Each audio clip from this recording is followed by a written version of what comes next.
Salut toată lumea și bine v-am găsit la un episod din Mortal Kombat.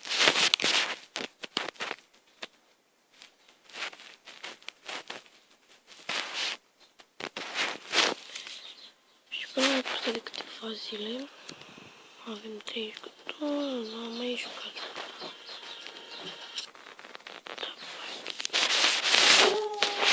Oh god, iar început să spun pauză. Și am revenit.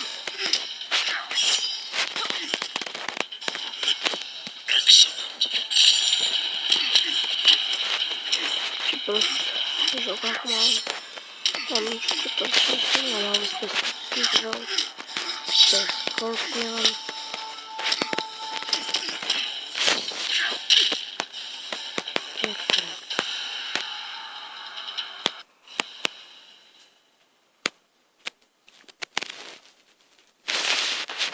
Nu o să prăpădim nici banii aceștia. Da. Nu știu cum să le zic, monedele acestea de aici, verzi, de sus. Collection.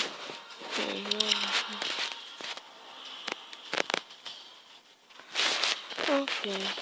Da, flip.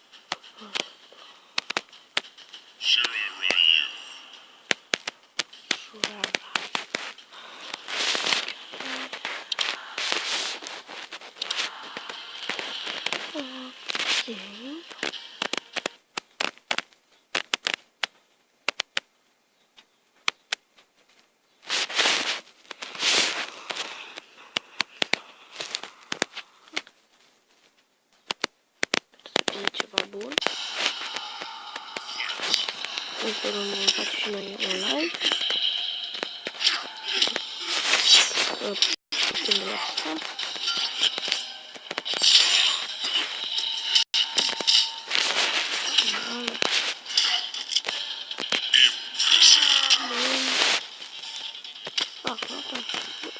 Repede mă rog și până de aici pe piață.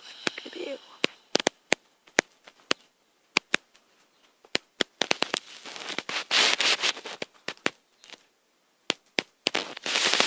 What healing up the country finds your team's energy.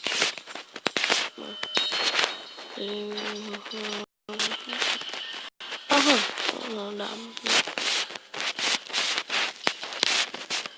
O să facem și un joc așa ceva.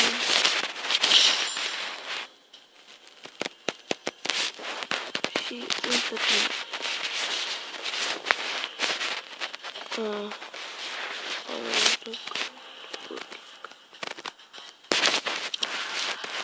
Da, ne forțează ei să cumpărăm. Bă, dar nu vreau, uitați cât de mult fac să cumpăr câștigăm.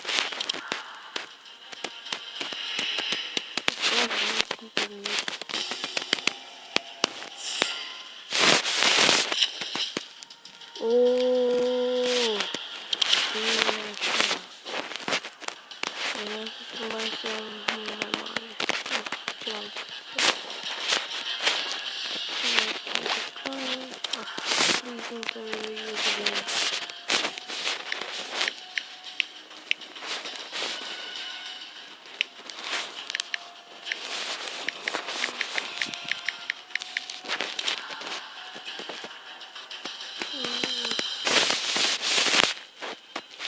Ok, nu știu ce nu știu.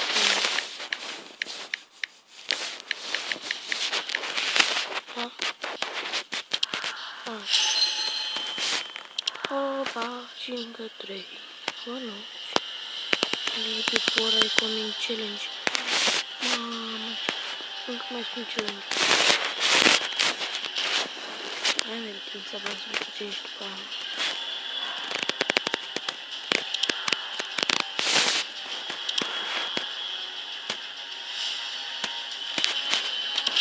Ata, m-a ducat.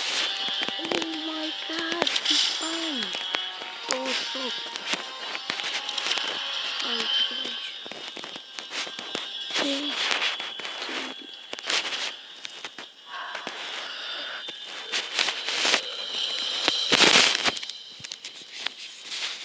Nu, așa, hai să continuăm. edităm. Facem așa. Pentru că... Da, asta.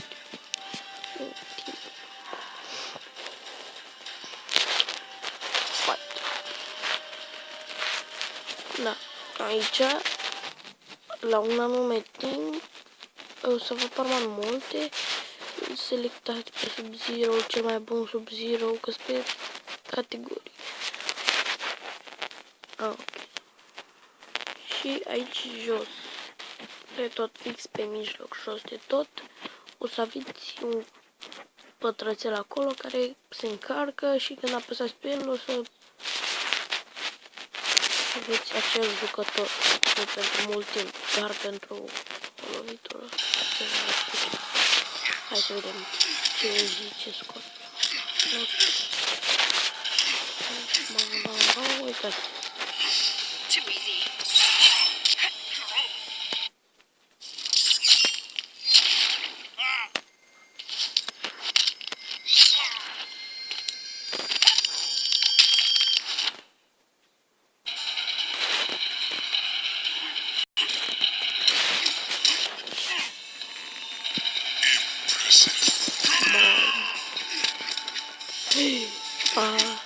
O, da.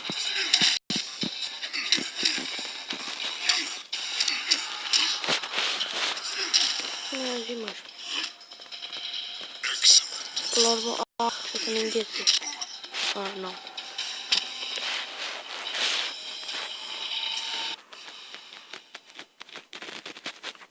Mai am mulți plec la școală. 12 jumate. Au, nu intru și mă sta la mașină. Nu văd.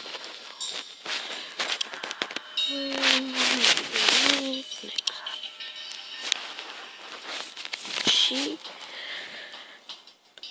crește, tu când împingi, crește la toți caracterii tăi, faci level-ul.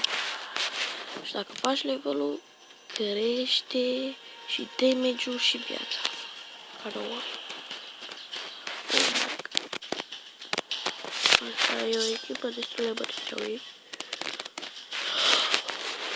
mai stoc. No, nu mi-a luat nimic de aici, ce să mi-a luat de aici din chestiile astea.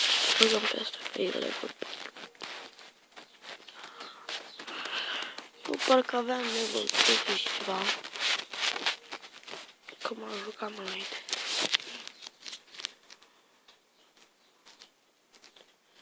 Să fac un filmuleț cu tarantulele mele. Da, am tarantule.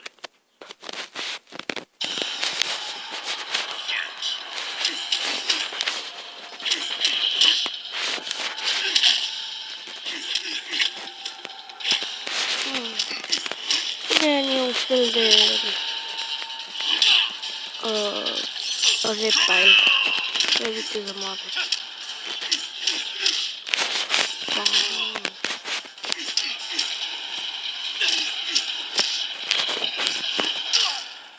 Ușor, frate.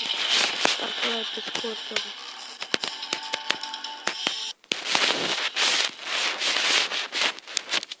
nu știți ce jucători aveam înainte și aveam pe toți de gold.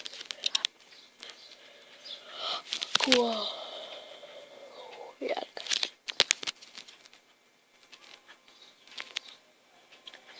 dăm și noi bite. Să uităm puțin la jucători și uităm. Asta este ultima dată. Uite, asta e reptile. E asemănătoare cu Surya. De fapt, Surya e asemănătoare cu reptile. Cine știe ce e ceva de viteză.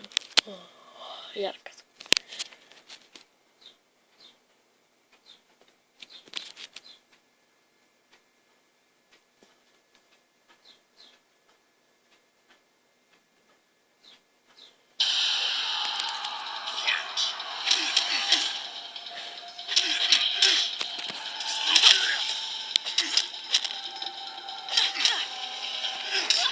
Recomand și vouă jocul ăsta are destul de mult spațiu, să zic. Nu pare ciudat. Cum vezi, se mișcă destul de bine și acum și filmez. Eu cred că e binișor pentru început.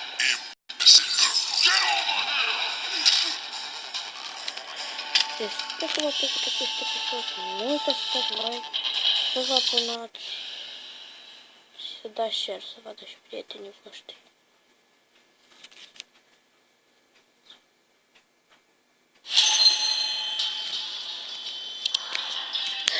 După cum vedeți, am câștigat încă 5 din aceștia, 50 din aceștia și factor și 140 bani normal.